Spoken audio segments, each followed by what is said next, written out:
अपनी सोई हुई चेतना पर एक बार हाथ रखकर इस बुनियादी और तार्किक सवाल का उत्तर ढूंढिए।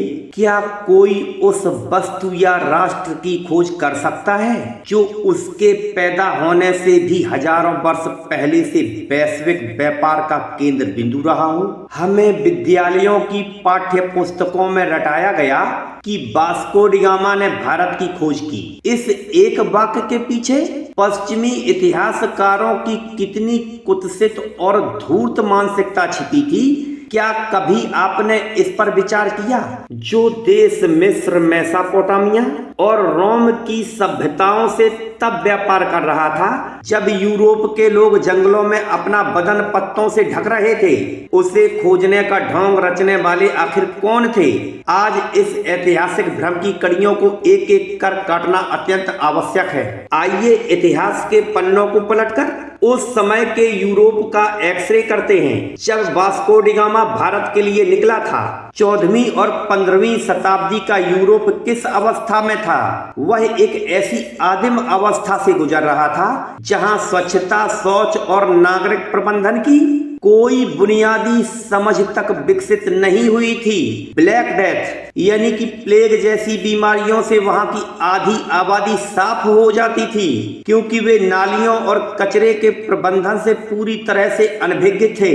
दूसरी तरफ भारत की क्या स्थिति थी? जिस समय गोरे इतिहासकार यूरोप को ज्ञान का केंद्र बता रहे थे, उस समय भारत के पास सूती वस्त्र उद्योग, उन्नत धातु विज्ञान और समुद्री नौवहन की ऐसी तकनीक थी जिसका कोई सानी नहीं था।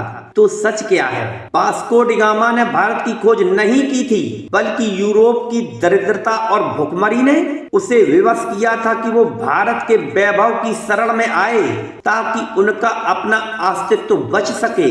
चलो इस झूठ की आखिरी कड़ी को भी आज तर्कों से तोड़ देते हैं। वास्को डी गामा जब अफ्रीका के समुद्री तट पर पहुंचा तो वह आगे का रास्ता नहीं जानता था। वहां उसकी मुलाकात एक भारतीय गुजराती व्यापारी से हुई जिनका नाम इतिहास के कुछ साक्ष्यों में कनकन चेट्टी या कान्हा मिलता है। उस भारतीय व्यापारी के पास जो जहाज था वह वास्को डी गामा के 3 मंजिला जहाज से आकार में कई गुना बड़ा और तकनीकी रूप से कहीं अधिक उन्नत था। उस भारतीय व्यापारी ने अपने विशाल जहाज के पीछे वास्को डी गामा के छोटे और कमजोर जहाज को रास्ता दिखाते हुए कालीकट के तट तक पहुंचाया था।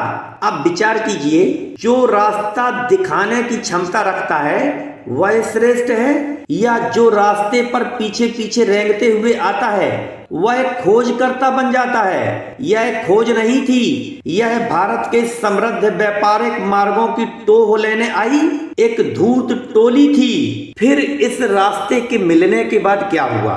व्यापार के नाम पर लुटेरे, धूर्त और अत्याचारी अंग्रेज इस पावन भूमि पर आए।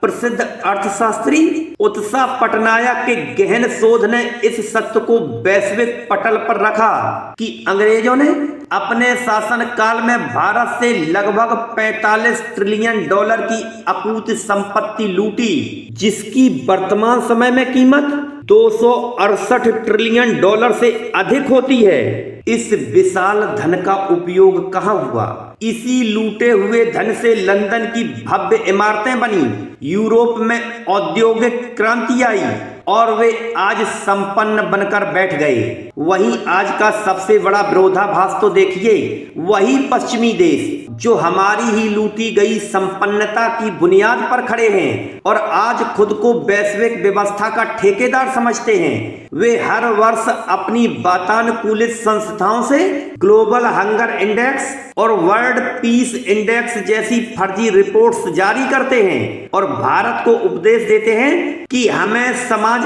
कैसे चलाना चाहिए। हमारी संपन्नता को निचोड़कर अमीर बनने वाले ये गोरे आज हमें मानवता का पाठ पढ़ा रहे हैं। लेकिन सच्चाई यह भी है कि भारत में आज भी उनके मानसिक गुलाम बैठे हैं जो उन्हीं गोरों में अपना बाप ढूंढते हैं और हमारे देश में वे दोगले भी भरे पड़े हैं जो अत्याचारी मुगलों को अपना बाप मानते हैं और उन मुगलों को जिन्होंने उनकी पूर्वज स्त्रियों के ऊपर अत्याचार किया और उनका शारीरिक शोषण किया, जिससे ये नाजायज रूप में पैदा हुए। लेकिन दुख तो तब होता है जब इन्हें उन मुगलों और अंग्रेजों से नफरत करनी चाहिए थी, तब ये उनमें अपना बाप ढूंढते हैं। यह पूरा नैरेटिव क्यों गढ़ा गया? ताकि भारत की आने वाली पीढ़ियों के मन में यह बैठ जाए, हम तो पिछड़े थे, हमें तो दुनिया ने खोजा, हमें तो अंग्रेजों ने सभ्य बनाया। जब तक आप अपने इतिहास को दूसरों की दृष्टि से देखते रहेंगे, आप कभी अपनी वास्तविक शक्ति को नहीं पहचान पाएंगे।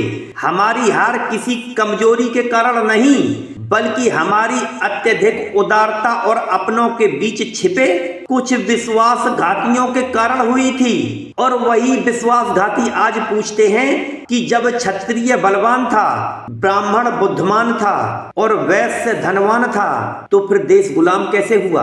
देश उन्हीं के कारण गुलाम हुआ जिस मानसिकता के लोग आज ये सवाल पूछ रहे हैं, क्योंकि उन्हीं के पूर्वज चवन्नी अठन्नी में बिक गए, जो आज भी चवन्नी अठन्नी में ही बिक रहे हैं। और ये दो कौड़ी वाले आज भी दो कौड़ी में बिक रहे हैं, अपना धर्म परिवर्तन कर रहे हैं, अपना बाप बदल रहे हैं। इतना ही नहीं, ये आज भी कभी क्रिश्चियनिटी के हाथों, कभी इस्लाम के हाथों दो चार आने में अपनी माँ बहन का सौदा कर रहे हैं। लेकिन अब समय बदल चुका है। तर्कों की इस नई श्रृंखला में हम इतिहास के हर उस झूठ की कड़ी को मटिया मेट कर देंगे जो भारत के गौरव को धूमिल करने का प्रयास करती है।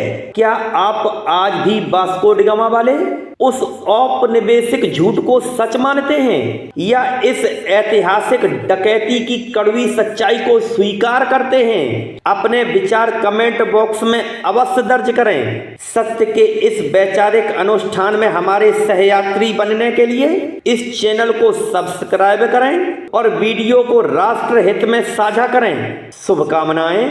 धन्यवाद।